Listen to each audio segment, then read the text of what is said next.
വേദിയിലും സദസ്സിലുമുള്ള എല്ലാവർക്കും നമസ്കാരം.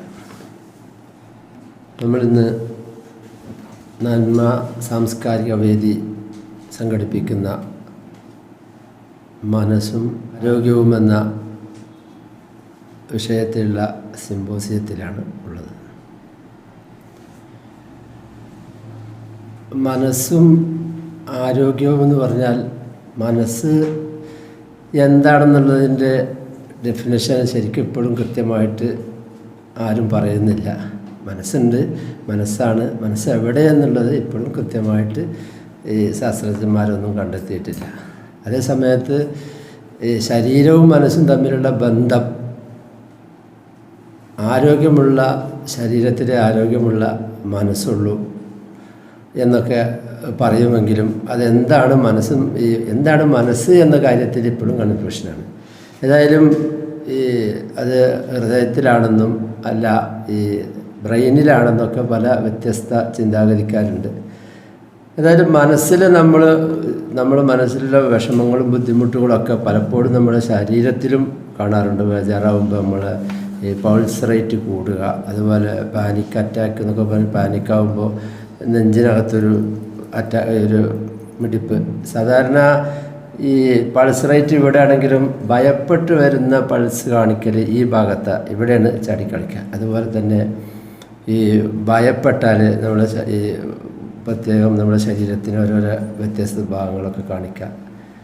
ആധുനിക മനഃശാസ്ത്രത്തിൽ പറയുന്നത് 90% രോഗങ്ങളും മനസ്സിൽ നിന്ന് ഉത്ഭവിക്കുന്നതാണ്. മാനസിക ചികിത്സ കൊണ്ട് തന്നെ അതിന് മാറ്റാൻ കഴിയുമെന്നാണ്.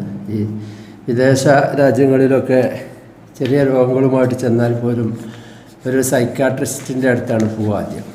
അവിടുന്ന് അയാളുടെ അഭിപ്രായം അനുസരിച്ച് അവർ ഈ മറ്റ് ചികിത്സകളിലേക്ക് കടക്കാറുള്ളൂ. ഏതായാലും ഈ പരിപാടി സംഘടിപ്പിച്ച നന്മ സാംസ്കാരിക വേദി യോഗത്തിൽ എത്തിച്ചേർന്നിട്ടുള്ള നമ്മുടെ പരിപാടി ഉദ്ഘാടനം ചെയ്യുന്നതിന് വേണ്ടി എത്തിച്ചേർന്ന മുഹ്സിൻ നെടുങ്ങോട്ടൂർ, ഈ പരിപാടിയിൽ മുഖ്യപ്രഭാഷണം നടത്തുന്ന അസീസ് പാങ്, ഈ പരിപാടിയിൽ ആശംസ അർപ്പിച്ചുകൊണ്ട് സംസാരിക്കുന്ന ബാബുരാജ്, അതുപോലെ തന്നെ വാഹിദ, നന്ദി അർപ്പിച്ചുകൊണ്ട് സംസാരിക്കുന്ന നമ്മുടെ സംഘടനയുടെ ട്രഷറർ കൂടിയായിട്ടുള്ള സിദ്ദീഖ് സാറ്, ഈ പരിപാടിക്ക് സ്വാഗതം ആശംസിച്ചിട്ടുള്ള നന്മ സാംസ്കാരിക വേദിയുടെ സെക്രട്ടറി ഉണ്ണി സാറ്, അതുപോലെ തന്നെ എൻ്റെ മുന്നിലിരിക്കുന്ന രക്ഷിതാക്കൾ, നാട്ടുകാർ, വിദ്യാർത്ഥിനികളെ,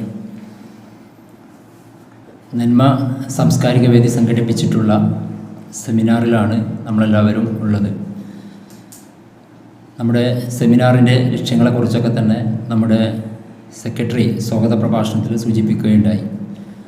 നമ്മുടെ പരിപാടി കുറച്ച് സമയം വൈകി തുടങ്ങുന്നതുകൊണ്ട് അധ്യക്ഷൻ എന്നുള്ള നിലയിൽ വലിയൊരു പ്രസംഗത്തിലേക്കൊന്നും പോകുന്നില്ല. മനസ്സും ആരോഗ്യം എന്നുള്ള വിഷയത്തെ ആസ്പദമാക്കിക്കൊണ്ട് നമ്മുടെ ഉദ്ഘാടകരും മുഖ്യപ്രഭാഷകരൊക്കെ തന്നെ വളരെ വിശദമായി കൊണ്ട് സംസാരിക്കും. നമുക്കറിയാം, നമ്മുടെയൊക്കെ ജീവിതത്തിൽ ഏറ്റവും വലുതാണ് ആരോഗ്യമെന്നുള്ളത്. ആരോഗ്യമില്ലാത്ത ഒരു ജീവിതത്തെക്കുറിച്ച് നമുക്കാർക്കും ചിന്തിക്കാൻ കഴിയില്ല. നമ്മുടെ ആരോഗ്യം ഏറ്റവും പരിപൂർണമായി നിൽക്കണമെങ്കിൽ, ഏറ്റവും നല്ല ആരോഗ്യവാനായി നിൽക്കുന്നതിൻ്റെ ഒരു പ്രധാന ഘടകം എന്ന് പറയുന്നത് നമ്മുടെ മനസ്സ് തന്നെയാണ്. നമ്മുടെ മനസ്സിന് അസുഖം ബാധിച്ചു കഴിഞ്ഞാൽ പിന്നെ ഏത് നിലക്കും ഒരു ആരോഗ്യവും നമുക്ക് ഉണ്ടാവില്ല. നമുക്ക് ആരോഗ്യം ഉണ്ട് നമുക്ക് തോന്നിയാൽ പോലും മനസ്സിന് എപ്പോഴും ആരോഗ്യം ഉണ്ടാവണം. നമുക്ക് ചിലപ്പോൾ മറ്റ് രോഗങ്ങളോ ഇപ്പോൾ നമുക്ക് പറഞ്ഞാൽ ജീവിതശൈലി രോഗങ്ങളാണ് ഏറ്റവും കൂടുതലുള്ള, പ്രഷർ, ഷുഗർ പോലുള്ള രോഗങ്ങളൊക്കെ ഉണ്ടെങ്കിൽ പോലും നമ്മുടെ ജീവിതം നമുക്ക് പരിപോഷിച്ച് മുന്നോട്ട് പോകാൻ കഴിയും നമ്മുടെ മനസ്സിന് ആരോഗ്യം ഉണ്ടായാൽ. അത്തരത്തിലുള്ള ഒരു ആരോഗ്യം വീണ്ടെടുക്കുക എന്നുള്ള ലക്ഷ്യം വെച്ചുകൊണ്ടുകൂടിയാണ് നന്മ സാംസ്കാരിക വേദി ഇത്തരത്തിലൊരു പരിപാടി സംഘടിപ്പിച്ചിട്ടുള്ളത്. അതിൻ്റെ കൂടുതൽ കാര്യങ്ങളൊക്കെ തന്നെ എനിക്ക് ശേഷം വരുന്ന ഉദ്ഘാടകരും അതുപോലെ തന്നെ മുഖ്യപ്രഭാഷകരൊക്കെ സംസാരിക്കും എന്നുള്ളത് കൊണ്ട് കൂടുതലായിട്ട് ആ വിഷയത്തിലേക്ക് കടക്കുന്നില്ല. ഈ പരിപാടി ഔപചാരികമായി ഉദ്ഘാടന കർമ്മം നിർവഹിക്കുന്നതിന് വേണ്ടി നമ്മുടെ ക്ഷണം സ്വീകരിച്ച് ഇവിടെ എത്തിയിട്ടുള്ള മുഹ്സിൻ സാറിനെ ക്ഷണിക്കുന്നു. ഉദ്ഘാടന പ്രഭാഷണം ഒരു സമയത്തിൻ്റെ നീട്ടിക്കൊണ്ടു പോകേണ്ട ഒരു ആവശ്യമില്ല എന്നത് രണ്ട് പ്രസംഗത്തിൽ നമുക്ക് ഒരുപാട് കാര്യങ്ങൾ അതിൽ നിന്നൊക്കെ മനസ്സിലായി. റോഡ് സുരക്ഷ എന്നത് വളരെ അത്യന്താപേക്ഷിതമായ ഒരു കാര്യമാണ്. നമ്മുടെ ചുറ്റുപാടും നടക്കുന്ന ഓരോ അപകടങ്ങളും നമ്മുടെ റോഡിൻ്റെ സുരക്ഷയ്ക്ക് വേണ്ടി അത്രത്തോളം പ്രാധാന്യം നൽകാത്തത് കൊണ്ടാണ്. റോഡിൻ്റെ സുരക്ഷയ്ക്ക് ഓരോ വ്യക്തിയും അതിൻ്റേതായ പ്രാധാന്യത്തിൽ അത് കാണുകയാണെങ്കിൽ ഇന്നൊരു അപകടങ്ങളോ ഒരു ബ്ലോക്കോ മറ്റോ സംഭവങ്ങളോ ഇന്ന് നമുക്ക് കാണാൻ സാധിക്കുന്നില്ല. ആ സുരക്ഷകളെ മറികടന്നുള്ള യാത്രകളാണ് ഇന്ന് നാം അനുഭവിക്കപ്പെടുന്ന ഓരോ ബുദ്ധിമുട്ടുകളും ഓരോ പ്രയാസങ്ങളും കാണപ്പെടുന്നത്. ഓരോ സെക്കൻഡിലെ അശ്രദ്ധകളാണ് പല കുടുംബങ്ങളും ഇന്ന് അനാഥരാക്കപ്പെട്ടിട്ടുള്ളത്. അതൊക്കെ വളരെ ശ്രദ്ധാപൂർവം നാം ആ സുരക്ഷയെ അതിൻ്റേതായ രീതിയിൽ കണ്ടാൽ മാത്രമാണ് നമുക്ക് റോഡിലൂടെ നല്ലൊരു യാത്ര നമുക്ക് അനുഭവിക്കാൻ കഴിയുകയുള്ളൂ. കൂടുതലായിട്ടൊന്നും പറയുന്നില്ല. നന്മ സാംസ്കാരിക വേദി ഇത്തരം ഒരു സെമിനാർ മുന്നോട്ട് വന്നതിൽ അവരെ മുക്തകണ്ഠം പ്രശംസിക്കുകയാണ്. ഈ പരിപാടി ഉദ്ഘാടനം ചെയ്യുക എന്നതാണ് എൻ്റെ കർത്തവ്യം. നിങ്ങളുടെയൊക്കെ സമ്മതത്തോടുകൂടെ ഞാൻ ഈ പരിപാടി ഔപചാരികമായിട്ട് ഉദ്ഘാടനം ചെയ്തതായിട്ട് അറിയിച്ചുകൊണ്ട് ഞാൻ പറഞ്ഞു, മെയ് 6-ാം തീയതി എൻ്റെ വീട്ടിൽ കല്യാണം നടന്നു. അതിൻ്റെ വേസ്റ്റ് ഞങ്ങൾ മുനിസിപ്പാലിറ്റിക്ക് കൊണ്ടുപോയി. കഴിഞ്ഞ ഞായറാഴ്ച എൻ്റെ വീടിനടുത്ത് അതുപോലെ ഒരു നല്ല കല്യാണം നടന്നു. അവർ ആ വേസ്റ്റ് മുഴുവൻ അടുത്ത വെള്ളം ഒലിഞ്ഞു പോകുന്നൊരു ചാലിലേക്ക് ഇട്ടു.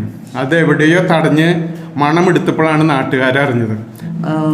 അവോയ്ഡ് ചെയ്യാൻ പതിവ് അധികം ആൾക്കാരും ചെറിയ ചെറിയ പ്രശ്നങ്ങളുണ്ട്. ശാരീരികമായിട്ട് നമുക്ക് ബുദ്ധിമുട്ടുണ്ടെങ്കിൽ വേഗം ഡോക്ടറെ അടുത്ത് പോകും. ഈ മാനസികമായിട്ട് നമുക്കെന്തെങ്കിലും പ്രശ്നങ്ങൾ ഉണ്ടാകുമ്പം നമ്മൾ വിഷാദ രോഗത്തിന് അടിമപ്പെടുകയും ഒരുപാട് ദൂഷ്യമായ ചിന്തകളും രോഗങ്ങളും വരുന്നുണ്ട്. ഉദാഹരണത്തിന് ദുഃഖം, സങ്കടം, അസൂയ, അഹങ്കാരം, ദേഷ്യം, ഭയം. സുരക്ഷ എന്ന വിഷയത്തെക്കുറിച്ച് ഇവിടെ പലരും സംസാരിച്ചു. റോഡ് സുരക്ഷയെക്കുറിച്ച് പറയുമ്പോൾ